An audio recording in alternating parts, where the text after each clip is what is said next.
Guys, this brake drum is being a real booger bear to get off, so let me show you what I've got going here. I've got my hydraulic press, and what I've done is I've put the axle nut over the end of the axle backwards so that the flange is up against this block of wood, and then I've blocked up the brake panel on either side here. And you got to be real careful because you're not holding on by very much, and since this is aluminum casting, if you put very much pressure on that, you can damage this. So what I'm going to do is I'm going to push the bearing, axle, drum, and all. The bearing is pressed into this brake panel here. So what we're going to do is we're going to press that bearing and assembly completely through there. So as you see here, it's moving. There it goes, right there.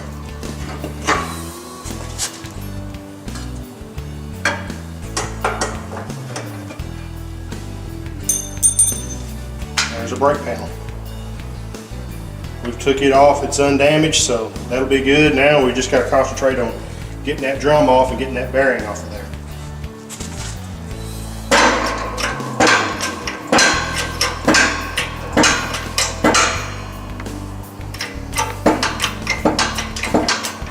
Got her moving now. Right. Well, as you can see, we did finally get the brake drum off, and those little splines are all rusted up. Same thing on the drum there, so we'll need to clean all that stuff up real good. But at least we did salvage it without ruining anything. Of course, as you can see here, this is the remnants of the axle bearing. The minute I put it in the press with the pressing on it, of course I didn't have the camera on to record this bearing exploding, which is something you got to be real careful about because that can damage you. Probably just as good that y'all did get to see that, because y'all get to hear me shrieking like a little girl when bearings and ball bearings and races and stuff went flying all over the shop like shotgun shot.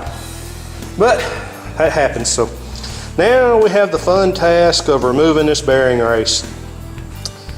Alrighty guys, there's the remnants of that bearing, and basically what I did to get that off there is I just took a drift punch and got up beside it and just worked it, turned the axle and just kept pecking at it a little time and finally worked it off of there. There again, what you got to be real careful of with hitting on a hardened bearing race like that is that thing can chip or it can fracture, explode, and you just like a little shrapnel going everywhere, so you got to be very careful with it because you don't want to injure yourself. Alright. Well, that's all of it. We got it all apart, so now all we got to do is clean everything up, and we'll start putting it all back together. There's the remnants of our old bearing. That's what it's supposed to look like. Yep. Another thing I like to do when I'm servicing the cables on any ATV, I like to lube the cables. Now I've got this little rig here I've had for a long time. This is a cable luber. And the way it's made, it's got a big port on one end and a little bitty small end, and then it's got a port here that you can take whatever kind of spray lubricant that you like to use, and you just simply attach this to the cable, and it forces the lubrication up the body of the cable all the way to the other end, out the other end of it, and that way you can flush out all the old crud, any moisture and things like that, and makes the cables free up real good. And if you got one that's a little draggy, sometimes you can even revive it. Now, a cable that's frozen solid, most likely you're not going to revive it using this, but if you use this on a regular basis, your cables will last basically indefinitely. You'll never have one go bad. The way this thing works is you just pull the boot back on the cable and you just slip that over the end of it, get it all the way in the slot just like that.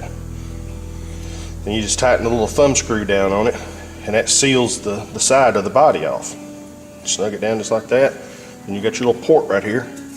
You take your spray lubricant, put it in just like that, and just give her a squirt.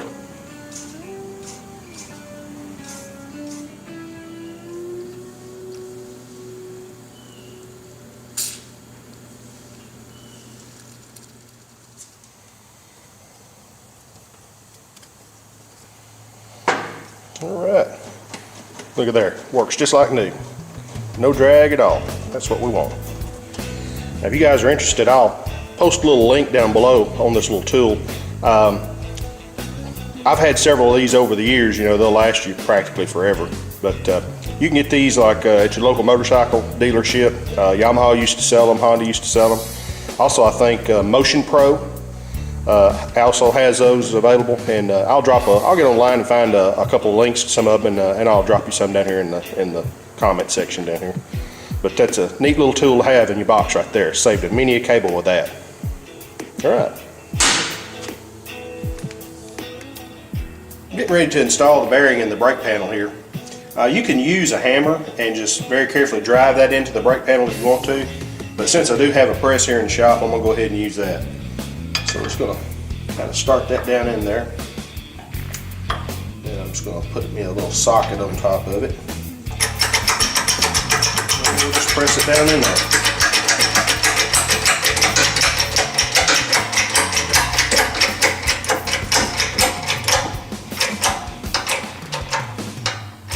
Just going to kind of eyeball about where it needs to be at.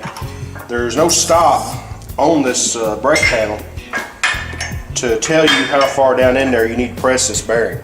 Actually, once we do our final assembly and tighten the jam nuts down on the axle, it will center that bearing itself. It'll scoot it either way in that brake panel and get it where it needs to be at. So all we got to do is just press it in there far enough to leave us enough room for our wheel seal. Then we'll put our wheel seal in right on top of that bearing. I've got me a little plate here that will stop it when it gets flush with the top of the brake panel there.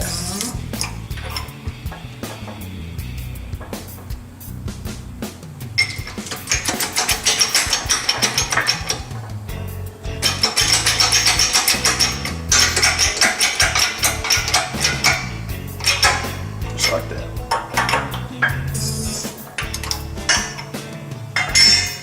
There we go. That's in there nice and flush.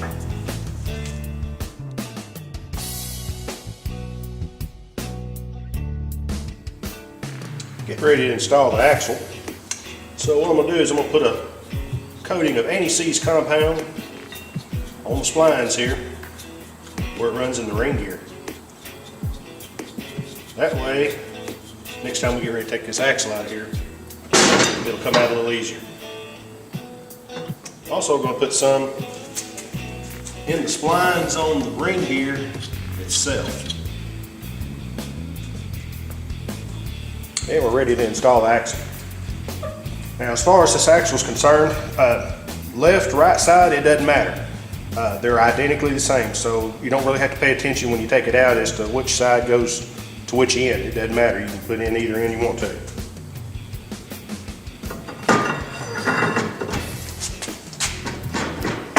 There we go.